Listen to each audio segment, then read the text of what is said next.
এইটা এই মাদক এবং জুয়া বন্ধ হলে এলাকার 90% অপরাধ বন্ধ হয়ে যাবে। এই এলাকার মানুষ খুব সাহসী মানুষ। এরা নদীর সাথে, প্রকৃতির সাথে, ঝড় তুফানের সাথে, সন্ত্রাসীদের সাথে, বনদস্যু জলদস্যুর সাথে লড়াই করে 30 বছর ধরে এখানে টিকে আছে। এই ছেঁচড়া মাদকখোর মাদক ব্যবসায়ীরা এই এলাকার মানুষ হিসাবে ধরেন আল্লাহর রহমতে। উপস্থিতি কমের ব্যাপারে বিভিন্ন কথা আপনারা বলছেন। বাস্তবতা হচ্ছে এলাকার মানুষ কর্মঠ মানুষ, এরা মাটি চিপায় ভাত খায়।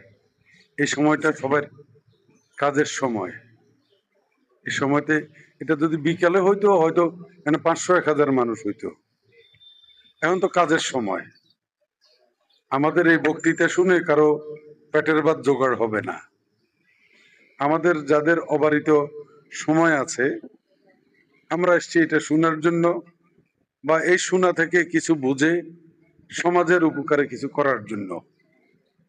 অনেকের ইচ্ছা থাকলেও এটা সম্ভব হয় না, পেটের দায়ে, দায়িত্বের কারণে অনেক কিছু সম্ভব হয় না।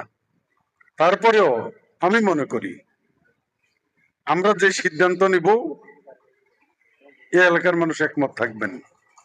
আপনারা কি বলেন? আমরা বিনা ঘোষণায় এলাকার মানুষের সাথে আলোচনা না করে 2004 সালের 6 ডিসেম্বর আমরা অভিযানে নামছি না? নামছিনি? আমরা কেউ জানতেন আমরা যে ভোর রাত্রে অভিযানে নামুম কেউ জানতেন? আপনারা অগ্রিম জানাইছি কাররে? শাহজাহান এমপি সাহেব, এসপি মেজবাউন নবী সাহেব ছাড়া নোয়াখালীর ডিসিও জানতেন না, ও আলফরিদ সাহেব জানতেন। আমরা আপনাদেরকে না জানাই অভিযানে নামার পরেও আপনারা এই বাগানে বসে লাঠিসোঁটা হাতে আমাদের সাথে অগ্রসর হয়েছেন না? বাহিনী নির্মূল করছেন না? গুলির মুখে দাঁড়াইছেন না? মানুষ ওগুলোই তো আবার ইনশাল্লাহ নামবে। আপনাদের প্রতি আমাদের আস্থা আছে। সে আস্থার জায়গা থেকে অল্প কজন মানুষ নিয়ে এখন মিটিং করি। আমরা আজকে একটা ঘোষণা দেবেন ওসি সাহেব, সেটা অনুযায়ী ইনশাল্লাহ আমরা কাজ করব। এখানে বাজারে ঘটনা ঘটে, শুধু বাজারের ব্যাপার না, বাজার হলো এলাকার আয়না। বাজারে যা ঘটে এটা এলাকারই প্রতিচ্ছবি, নাকি? এই বাজারে প্রতিদিন রাত 11টার পরে মাদক সেবীদের আখড়ায় পরিণত হয়। এটা সত্য না মিথ্যা?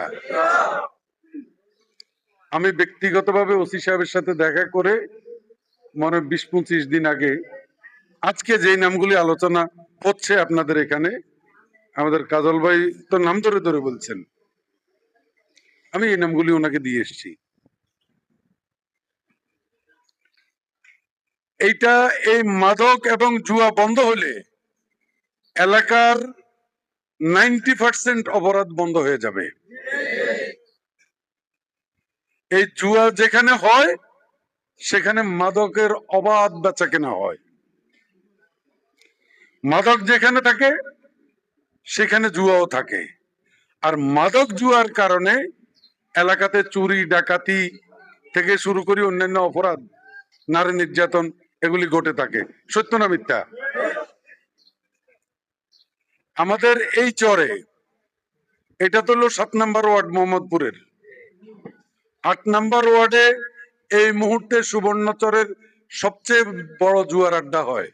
আমি ওসি সাহেবকে একেবারে লোকেশন সহ বলে এসছি।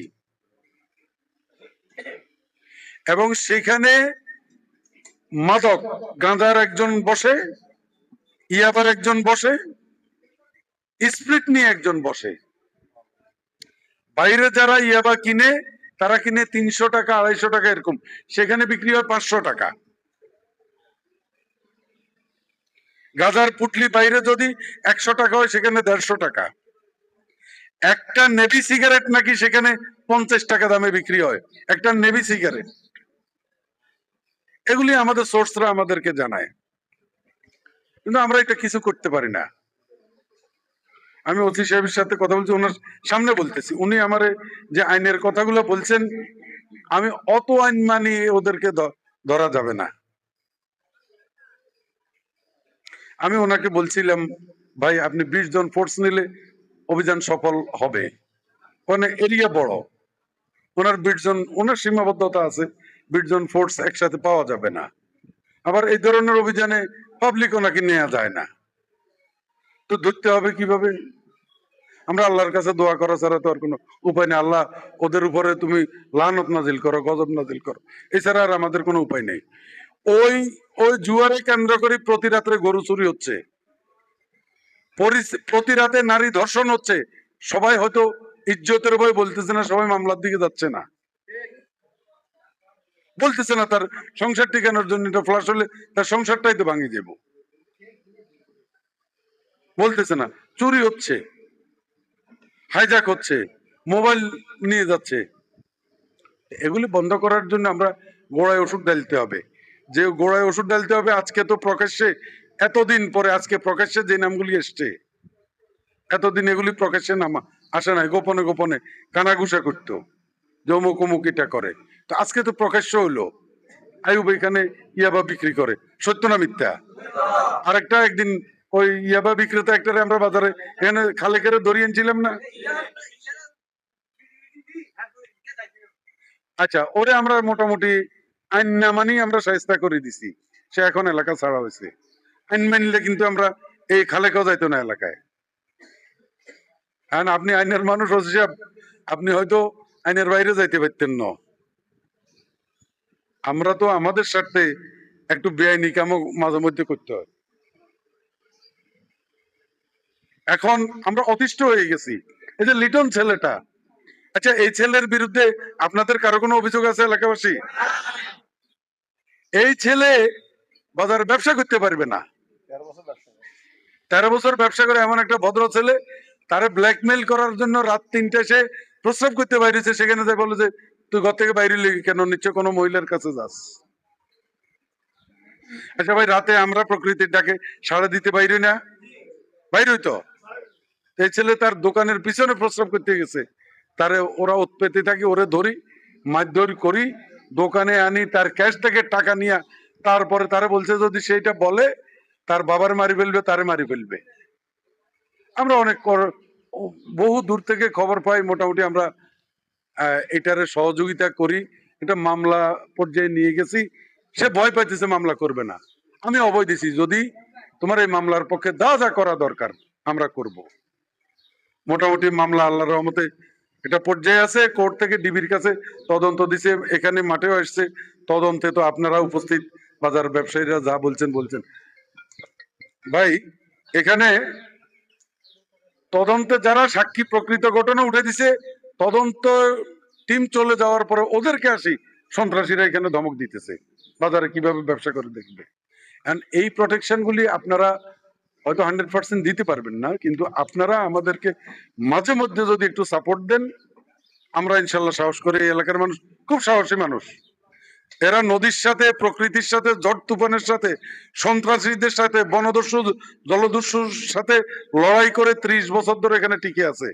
এই শেষরা মাদকখোর মাদক ব্যবসায়ীরে এই এলাকার মানুষ হিসাবে ধরে না, আল্লাহর রহমতে হিসাবে ধরে না। আমরা যেই কোনো কিছু ঠেকাইতে পারবো ইনশাল্লাহ। আপনারা একটু আমাদের পিছনে থাকবেন, আপনারা একটু আমাদেরকে সাহস দিবেন। এই যে আমরা অভিযান করছি, এখানে পুলিশ কয়জন ছিল? আমরা মানুষ করি নাই, পাবলিক করি নাই, পুলিশ আমাদেরকে, মেজবাউন নবী স্যার আমাদের সাথে এখানে মাঠে ছিলেন। এরপরে এক সাহসী ওসি এসছেন, যে আমাদের বশির সাহেব বলে গেছেন, কামরুজ্জামান সাহেব, উনি এডিশনাল এসপি থেকে রিটায়ার করেছেন, আল্লাহ ওনারা হায়াত দেখ।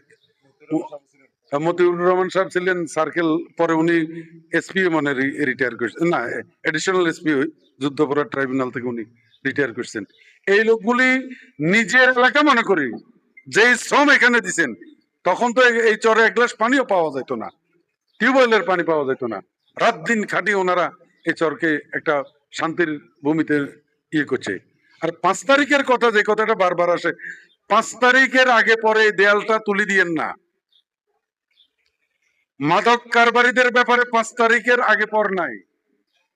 মাদক ব্যবসায়ী কেবল মাদক ব্যবসায়ী, তার কোনো দলীয় ট্যাগ দেওয়ার দরকার নাই। সে যে দলের হোক, সে যে দলের হোক।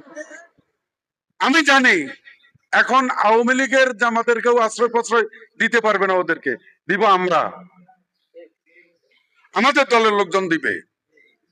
আপনারা আপনারা যারা আশ্রয় প্রশ্রয় দেয় আমাদের দলের, তাদেরকে চিহ্নিত করেন। তাদেরকে আপনারা হয়তো হাতে মারতে পারবেন না, তাদেরকে আমরা রাজনৈতিকভাবে মার দিব, পারবো না? যারা এগুলি প্রশ্রয় দেয় তাদেরকে আমরা হাতে মার দিতে না পারলেও রাজনৈতিকভাবে মার দিতে পারবো তো? আপনারা সচেতন থাকবেন এবং প্রত্যেকের চিহ্নিত করবেন, চিহ্নিত করে তারপরে ইনশাল্লাহ মাদক কারবারি, তাদের আশ্রয় প্রশ্রয়দাতা, মাদক সেবনকারী প্রত্যেককে আমরা ইনশাল্লাহ বয়কট করব, প্রতিহত করব, প্রয়োজনে এলাকা থেকে উচ্ছেদ করব ইনশাল্লাহ।